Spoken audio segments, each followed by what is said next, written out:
Hi, I'm Dennis McCarter. I'm the owner and winemaker of McCarter Cellars. And this is the monthly spill, where I get to share what's going on in my world with McCarter Cellars. And today I want to talk about my Zippendale, my inaugural vintage from 2024.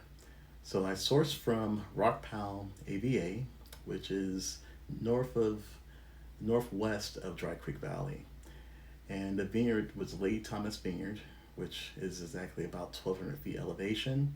When you deal with high elevation fruit, the sunlight's a bit stronger, about 10% stronger, so that attributes to a thicker skin and more intensity that comes out of mountain fruit. But also, it's a rugged climate, which makes for very intense wines out of rock pile. So, knowing the kind of fruit I was working with, I knew how to treat the grape once it came in.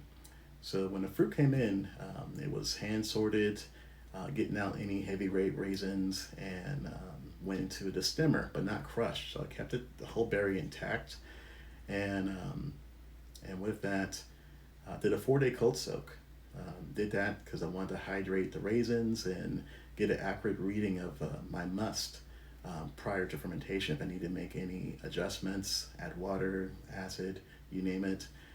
So once I did that, I started the fermentation process, and yeast would eat the sugars and the must and push up the grapes. And with that, you have to do cap management. So what you end up doing is punching down the must with a punch down tool or by hand, which is can be gentle or it can be rough.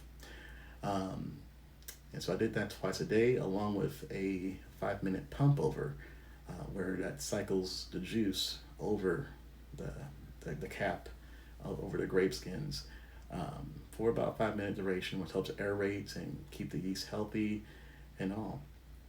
Once that was done, I pressed straight to tank for a day and then moved that wine over to barrel.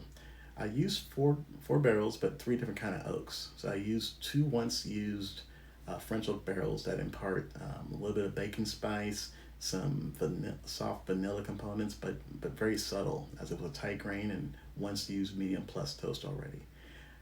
Then there was the American oak. The American oak is very robust, um, has notes of cedar, has notes of vanilla and coconut and caramel. So really a lot of stuff going on.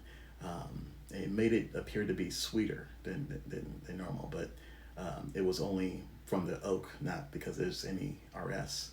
Um, and then out of that same wine, there's another vessel known as Hungarian oak, and that gave notes of nutmeg, bittersweet chocolate, and clove, and coffee, and it was very spicy, but at the same time you still got the essence of the fruit. All separate. When you taste those separately, it was really fun. But when you combine it, it's like, oh my gosh, it's notes of like um, black cherry, cocoa, malt, black pepper, a little bit of floral notes.